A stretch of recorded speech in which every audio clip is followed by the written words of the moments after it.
नमस्कार दोस्तों, स्वागत है आपका एक कदम अध्यात्म की ओर में।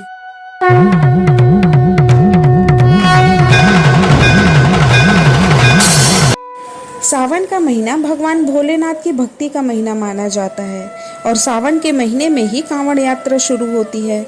मान्यता है कि इस महीने में जो भक्त भोलेनाथ का आशीर्वाद प्राप्त कर लेता है उसकी हर मनोकामना पूर्ण होती है। भगवान शिव को मानने वाले सावन के महीने में कांवड़ यात्रा लेकर जाते हैं और उन पर जल चढ़ाते हैं।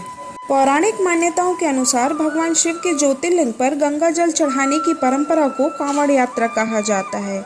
ये जल एक पवित्र स्थान से अपने कंधे पर ले जाकर भगवान शिव को सावन के महीने में अर्पित किया जाता है। इस यात्रा के दौरान भक्त बम भोले के नारे लगाते हुए पैदल यात्रा करते हैं और ये भी कहा जाता है कि कांवड़ यात्रा करने वाले भक्तों को अश्वमेघ यज्ञ के समान पुण्य मिलता है। कांवड़ियों को नंगे पैर बहुत दूर चलकर गंगा जल लाना होता है तथा शर्त यह होती है कि कांवड़ी शिव कांवड़ को जमीन पर नहीं रखता। इस प्रकार शिव भक्त अनेक कठिनाइयों का सामना करके गंगा जल लाते हैं तथा उससे शिव का जल अभिषेक करते हैं। परंतु क्या आपने कभी सोचा है कि आखिर वह कौन पहला व्यक्ति होगा जो सबसे पहला कांवड़ी था तथा जिसने सबसे पहले भगवान शिव का जल अभिषेक करके उनकी कृपा प्राप्त की और इस परंपरा का आरंभ हुआ। एक बार सहस्त्रार्जुन उस वन में शिकार के लिए गया जिस वन में परशुराम के पिता जमदग्नि का आश्रम था। सहस्त्रार्जुन अपने सैनिकों के साथ उनके आश्रम में पहुंचा। ऋषि जामदग्नि ने अपनी गाय कामधेनु की सहायता से सहस्त्रबाहु और उसके सैनिकों का राजसी स्वागत किया और उनके खान पान का प्रबंध किया। कामधेनु का चमत्कार देखकर सहस्त्रबाहु उसे पाना चाहता था। उसने जामदग्नि से कहा कि वे अपनी गाय उसे दे दे, किंतु जामदग्नि ऋषि ने कामधेनु को नहीं दिया।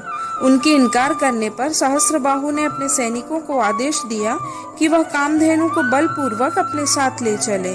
सहस्त्रबाहु कामधेनु को अपने साथ ले गया और साथ ही ऋषि जामदग्नि का वध भी कर दिया। उस समय परशुराम जी आश्रम में नहीं थे। जब वह आश्रम में आए और इस घटना के बारे में सुना तो परशुराम जी बहुत क्रोधित हो गए। वे अपने कंधे पर फरसा रखकर सहस्त्रार्जुन की राजधानी माहिष्मति, जिसे आजकल महेश्वर के नाम से भी जाना जाता है, की ओर चल पड़े। उन्होंने माहिष्मति नगरी को घेर लिया। सहस्त्रबाहु के हजारों सैनिकों के साथ अकेले परशुराम जी ने युद्ध किया और इस युद्ध में वे विजयी हुए। परशुराम ने सहस्त्रबाहु का वध कर दिया और अपने पिता को जीवित कर लिया। ऋषि जामदग्नि जब जीवित हुए तो उन्हें पता चला कि परशुराम ने सहस्त्रबाहु को मार दिया है। तो उन्होंने परशुराम से कहा, इसके लिए तुम्हें पश्चाताप करना होगा और पश्चाताप के लिए भगवान शिव का जलाभिषेक करना होगा। तब परशुराम अपने पिता की आज्ञा से अनेकों मील दूर चलकर गंगा जल लेकर आए तथा आश्रम के पास ही शिवलिंग की स्थापना करके शिव का जलाभिषेक किया और उनकी स्तुति की। जिस क्षेत्र में परशुराम ने अलौकिक शिवलिंग स्थापित किया था उस क्षेत्र का प्रमाण आज भी मौजूद है। वह क्षेत्र उत्तर प्रदेश में आता है तथा पूरा महादेव के नाम से प्रसिद्ध है। इसके अलावा एक और मान्यता है कि इस यात्रा की शुरुआत श्रवण कुमार ने की थी। श्रवण कुमार अपने माता पिता की इच्छा पूरी करने के लिए उनको कांवड़ में बैठाकर लेकर आए और हरिद्वार में गंगा स्नान करवाया था। इसके साथ ही श्रवण कुमार वापस आते समय गंगा जल भी लेकर आए थे और इसी जल से उन्होंने भोलेनाथ का अभिषेक किया था। कांवड़ यात्रा के दौरान कई तरह के नियमों का पालन करना होता है। जैसे कांवड़ यात्रा के दौरान किसी भी तरह का नशा, मांस, मदिरा या तामसिक भोजन नहीं करना चाहिए।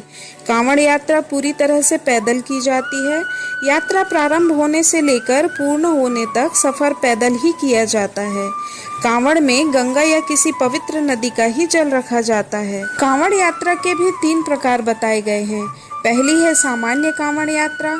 इसमें कांवड़िया अपनी ज़रूरत के हिसाब से और थकान के मुताबिक जगह जगह रुककर आराम करते हुए इस यात्रा को पूरा कर सकता है। दूसरी है डाक कांवड़। इस यात्रा में कांवड़िया जब तक भगवान शिव का जलाभिषेक नहीं कर लेता तब तक लगातार चलते रहना होता है। इस यात्रा में कांवड़िया आराम नहीं कर सकता। तीसरी होती है दांडी कांवड़। इस कांवड़ यात्रा में कांवड़िया गंगा के किनारे से लेकर जहाँ भी उसे भगवान शिव का जलाभिषेक करना होता है वहाँ तक दंड करते हुए यात्रा करता है। इस यात्रा में कांवड़ियों को 1 महीने से भी ज्यादा का समय लग सकता है। पुराणों में बताया गया है कि कांवड़ यात्रा देवाधिदेव महादेव को प्रसन्न करने का सबसे सरल और सहज तरीका है। भगवान शिव के भक्त बांस की लकड़ी पर दोनों ओर टिकी हुई टोकरियों के साथ गंगा के तट पर पहुंचते हैं और टोकरियों में गंगा जल भर कर लौट जाते हैं। कांवड़ को अपने कंधों पर रखकर लगातार यात्रा करते हैं और अपने क्षेत्र के शिवालयों में जाकर जलाभिषेक करते हैं।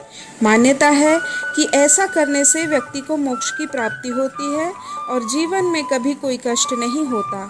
साथ ही घर में धन धान्य की कभी कोई कमी नहीं होती और अश्वमेघ यज्ञ के समान फल मिलता है।